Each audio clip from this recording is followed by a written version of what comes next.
Keeping It Legal with Sharon Freitas is designed to enlighten and empower us on areas of law that are pertinent to everyday living.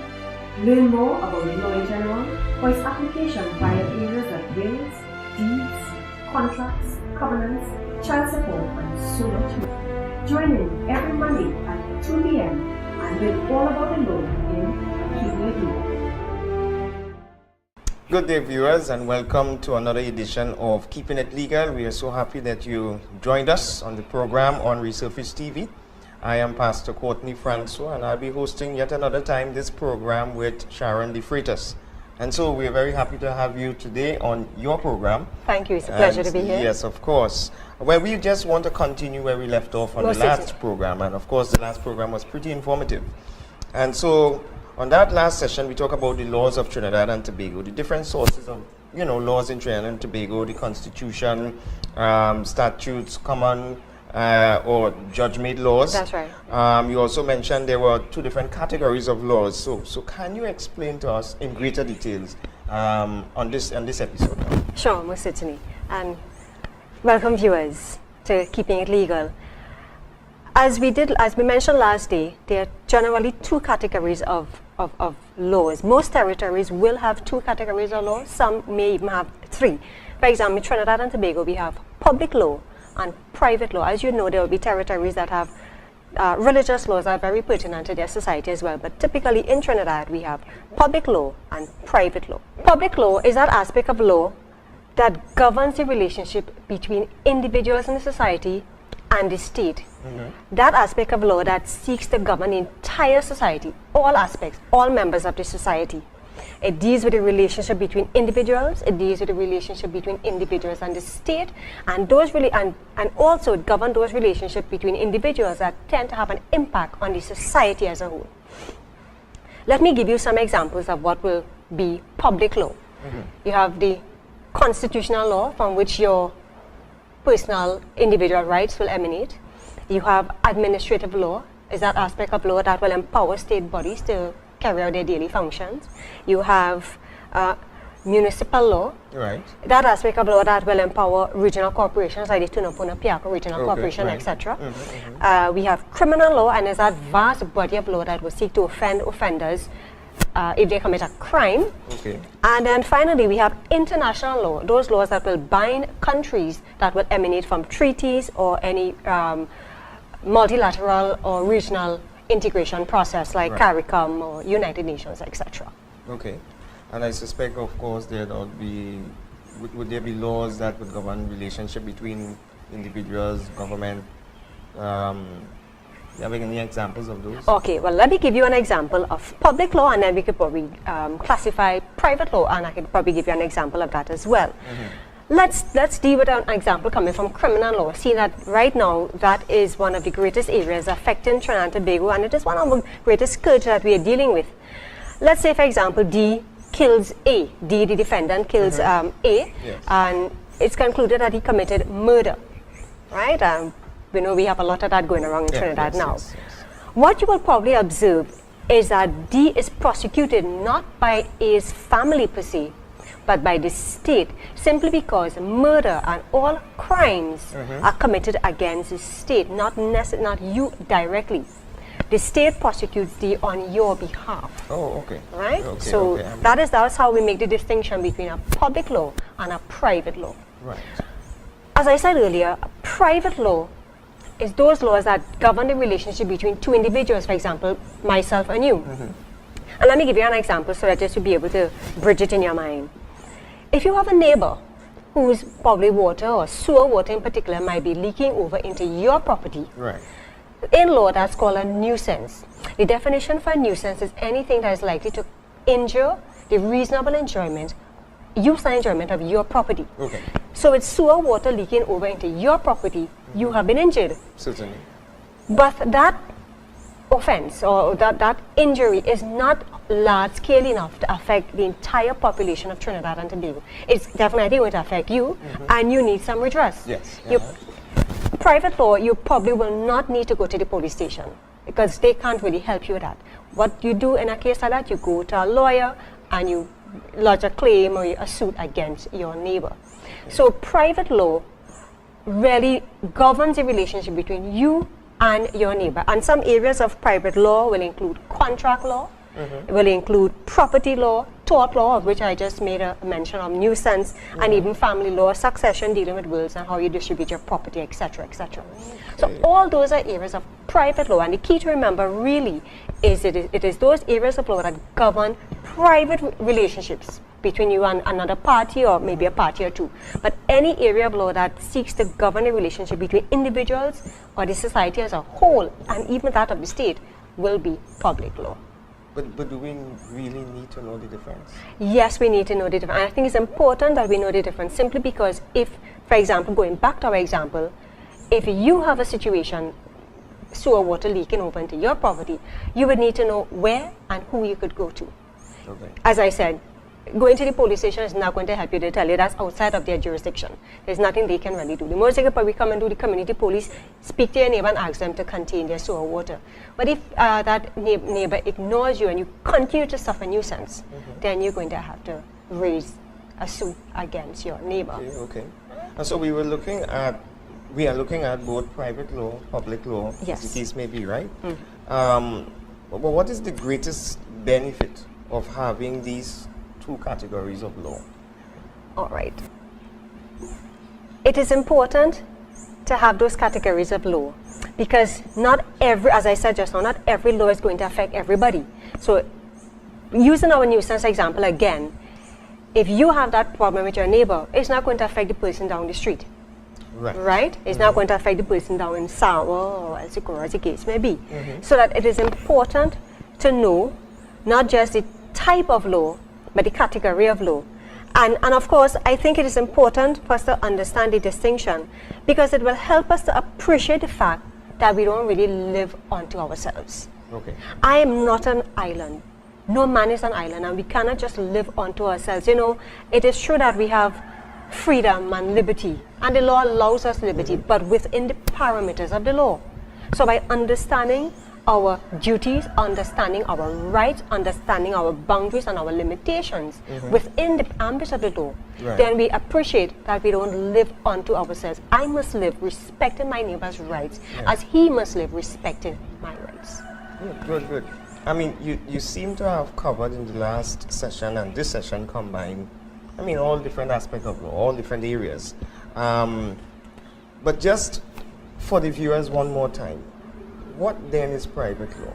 Okay. I will reiterate and probably give another example. Private law, be it contract law, and we all enter into contract, Pastor. That's the reality. If you go to the shop and you buy a drink, you have just entered into a contract. You tender your money and you expect to get that drink in return. It's not formalized on a sheet of paper, but you have just entered into a contract. Right. So we all enter into contracts every day. So be it contract law, property law, if I want to buy a piece of land from you, and we sit down and we negotiate, okay, $100,000 for 5,000 square feet, etc., etc., I would want to ensure that when I buy this land from you, it's not encumbered by a mortgage that you didn't tell me about, or some easement or restrictive covenant that you didn't mention. So after I buy this piece of land from you, not to realize the neighbor has a right to park his car on what is now my land. You didn't tell me those things. Right. So if, for example, you breach that contract, then I can go to the court, which allows me remedy. In private law, you are not punished as in criminal law, which is public law. In private law, you generally am seeking damages, or I would like to be compensated for whatever loss I would have suffered. So while public law deals with punishing those who breach the law,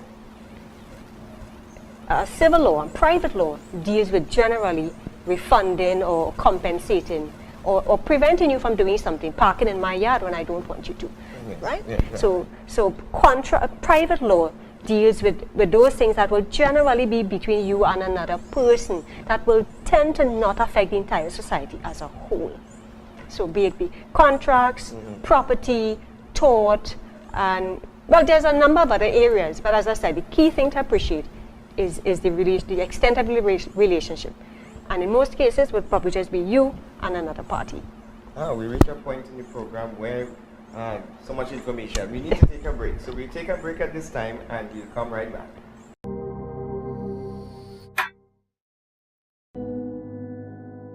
locked up, incarcerated, but set free. For who the Son of Man has set free is free indeed. Join us every Tuesday at 2 p.m. for the program New Hope with Richard Barker and the Prison Ministry.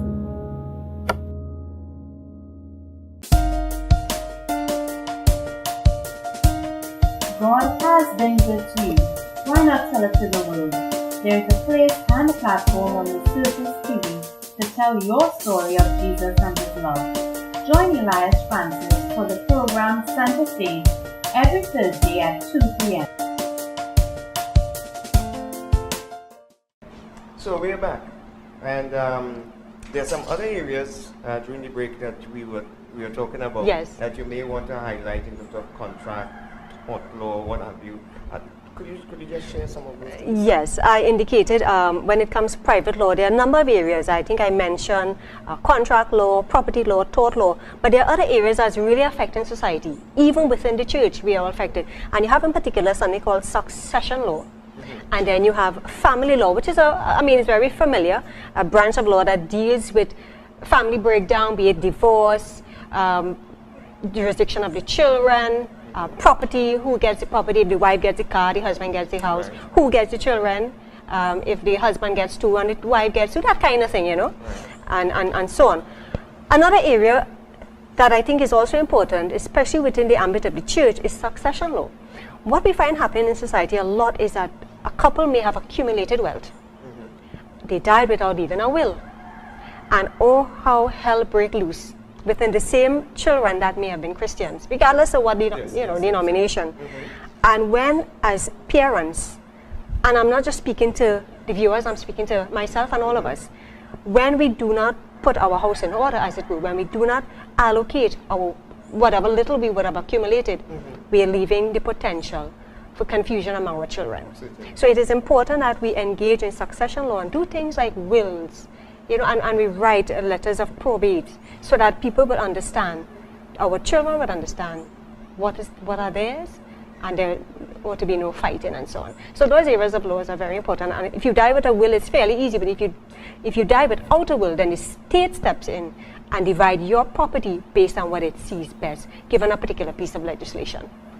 Well, I guess that is really why we set the foundation for this program. Yes. To be able to address those concerns. Yes. People need to know how to prepare wills. Yes. Probate, what have you, legal terms that you all use. But this program is designed to bring enlightenment on these subjects, so that people are better able to make more sound decisions. I'll add to that what you have said, indeed, enlightenment and empowerment, because you will flip through the Express or any given newspaper and you will see a list of probate announcements, and you're wondering, what does that mean? A whole list of fine writing, and you see letters of probate, letters of administration, and you're figuring, what does that? And you just flip that page, like classifieds that you probably don't read, and you have no idea what it means. But what that really means is that if you die with a will, then the court must make that information public, so that if there's any other stakeholder to that property, they must come forward within a specific time. And all these things are regulated by statute, of course, right? But it is important, again, it is important that as families, as individuals, as members, as we glean information, as we learn, we become empowered and we do things properly, so that we do not leave a trail of confusion, be it our neighbors, our siblings, our children, whoever we want to leave stuff for, it's done properly. I really appreciate the information you shared this morning, because I'm a little better educated on the subject. Well, all of us. I really appreciate it. I'm hoping you viewers, you're really appreciating the information that you're getting for free. And that is made possible through the kind compliments of Resurface TV. So what could we expect probably for the next program coming up? Well, for the next program, we want to deal with very specific areas of law.